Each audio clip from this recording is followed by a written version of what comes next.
כבר כמעט 30 שנה פועל בערד כפר נוער המיועד לילדים חסרי בית, ילדים שנאלצו לעזוב את בתיהם מסיבות שונות. בקרוב יחל הכפר הזה לקלוט גם ילדים מהפזורה הבדואית שהם מתגוררים בנגב. המטרה היא לשלב את כל הילדים האלה בחזרה בחברה. שלום למתי רוז, מנהל כפר נרדים, ושלום לשקד טל, מתנדבת בשנת שירות בכפר. היי. מי אלה הילדים באמת שמגיעים אליכם? הילדים שמגיעים אלינו מגיעים בדרך כלל ממשפחות שלא יכולות לגדל אותם יותר, בגלל מגוון רחב מאוד של סיבות. שהרשויות, רשויות הרווחה עושים אותם? רשויות הרווחה מפנות אותם אלינו. אנחנו עם רשות הרווחה, כמובן שירות ילד ונוער, קולטים את הילדים, בונים את התוכנית. בשלב מסוים גם מנסים להחזיר את הילדים חזרה למשפחתם הטבעית, במידה ואנחנו באמת מצליחים, ועדיין יש בסיס אמיתי לעשות את השילוב המחודש הזה.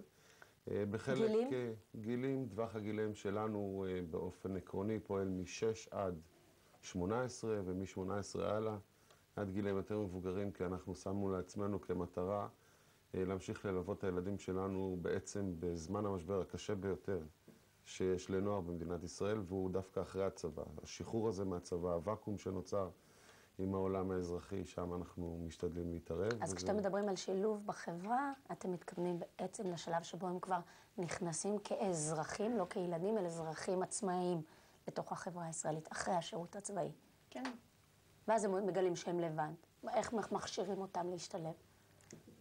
בעיקרון מה שאנחנו עושים עכשיו זה, יש לנו בית חיילים שכרגע אתמול נכנס לתוכנית. ילדים בעצם שאין להם משפחות לחזור אליהם בזמן שהם חוזרים לצבא. אז יש בית חיילים? בית חיילים שנמצא קרוב לכפר, ושם מתגוררים החיילים עד שהם חוזרים לצבא. ובעצם חוץ מהמקום הזה שקולט ונותן ארוחה חמה, והעובדה שיש להם לאן לחזור, איך מכינים ילדים כאלה שהם באמת ילדים בלי משפחה? ילדים, אני לא אומר עריריים כי יש להם אתכם, אבל בכל זאת, לבד. אני מוכרח לומר שהעניין הזה של לבד מתבסס על שני דברים עיקריים. אחד, שיהיה להם טוב ושיגדלו במקום מטפח, אוהב, מכבד, מקבל. והחלק השני, למצוא משהו במשפחה. אנחנו עושים מאמצים גדולים מאוד כדי כן ליצור ולהיות בקשר עם המשפחות הטבעיות של הילדים, ומאוד מאוד מודדים. כן להיות בקשר איתם? בוודאי. איפה שאפשר. כמובן שיש מקרים שיש גם הנחיה להרחיק, כי יש פגיעה בילדים. אבל איפה שאנחנו יכולים, אנחנו מחדשים את הקשר ואפילו בונים קשר חדש מצוין. איפה שאנחנו לא יכולים, אנחנו נעזרים במשפחות מארחות שעושות את העבודה הזאת בהתנדבות, משפחות שמלח הארץ, שהחליטו לקחת ילד שלנו ולהמשיך לגדל אותו במסגרת המשפחה שלהם. זה בדרך כלל משפחות חזקות שכמובן בהתנדבות מלאה משתפות את הגורל שלהם, גורל הילדים שלנו, שמארחות על בסיס של שנים. יש לנו אפילו מקרים של ילדים שמאומצים יותר מאוחר על ידי אותם משפחות, ואז בעצם אנחנו מצליחים לבנות את הגשר הזה. בכפר הזה, סליחה שלא מפנה את השאלה אלייך, אבל אתה 30 שנה בכפר הזה, הוא כבר 30 שנה קיים? לא, אני לא 30 שנה. כמה זמן אתה שם? אני שם בדיוק 7.5 שנים. גם לא מעט. 82, לא מעט. לא מעט. אז יש לך מספיק פרספקטיבה לומר מה קורה לילדים האלה? לשמחתי, קורה טוב. זאת אומרת, יש לנו שיח בוגרים עם ילדים שסיימו את הכפר. שיח בוגרים אדיר, יש לנו לא מעט חיילים קרביים, יש לנו לא מעט סטודנטים. יש הרבה מאוד בוגרים שכבר הקימו את המשפחה שלהם, שעובדים, שנמצאים במעגל העבודה, שאיתם מתקיים שיח אמיתי וגדול. פחות עם כאלה שאולי לא, אבל עם יותר ילדים שבאמת הגיעו למקום שהם כבר שינו את הסדר החברתי שלהם מהבחינה הזאת. זאת אומרת, הם הולכים למקום טוב. מרתק, נפלא, אני ממש מתרגשת, אני חייבת להודות. ומעניין אותי, את באה ממשפחה יחסית נוחה, נכון? כן, מאוד. וכשאת באה ואת מסתכלת עליהם, זה נותן לך פרספקטיבה לגבי החיים שלך. איך זה מבחינתך לעמוד מולם? זה דבר ראשון, אני חושבת שזה עזר לי לצאת מהבועה שחייתי בה עד עכשיו. לראות שיש ילדים כאלה, כי לא חייתי בחיים ילדים שהם, דברים כאלה קורים להם. אז דברים שלא אמורים לקרות לילדים. כן, דברים שלא אמורים לקרות.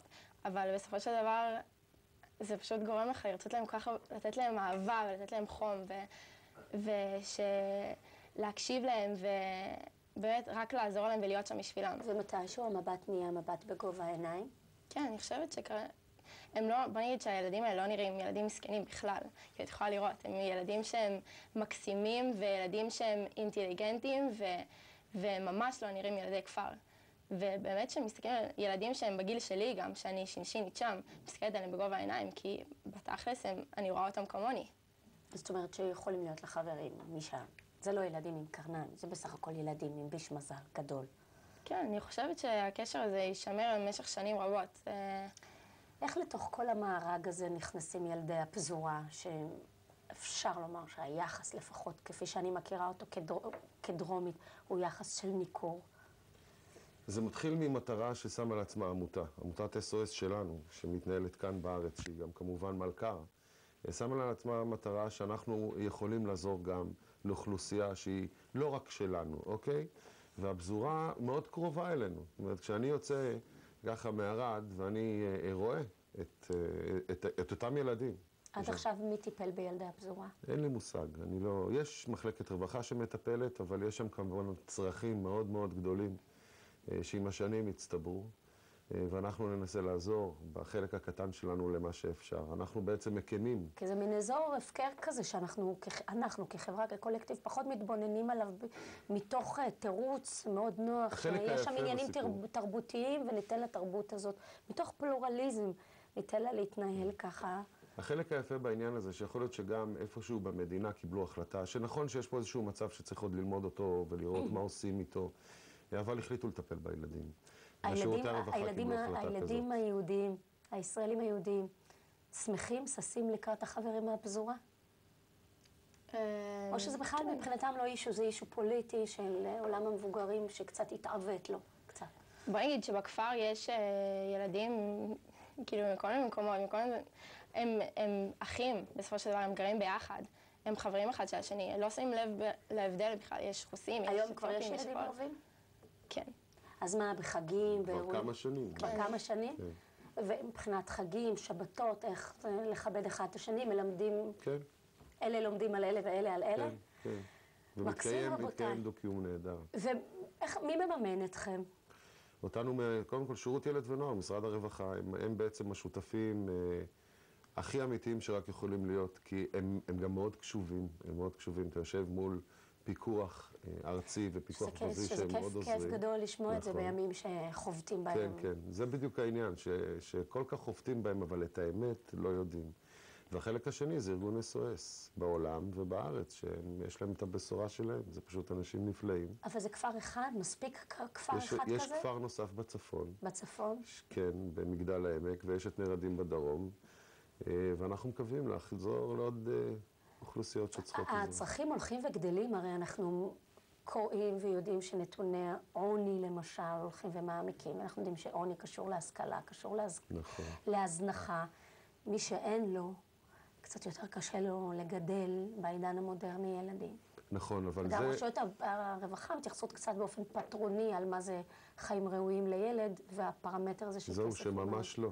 רשויות הרווחה פיתחו בשש שנים האחרונות המון מרכזים קהילתיים ושירותים קהילתיים למנוע הוצאה של ילדים מהבית, ואם כבר היום מוציאים ילד מהבית, כנראה שיש סיבה מאוד מאוד מאוד טובה לזה שהוא לא צריך להיות, כי הם פיתחו שירותים נהדרים. זאת אומרת, יש עבודה נהדרת שנעשית בשדה. אבל הצורך הולך וגדל הצורך קיים.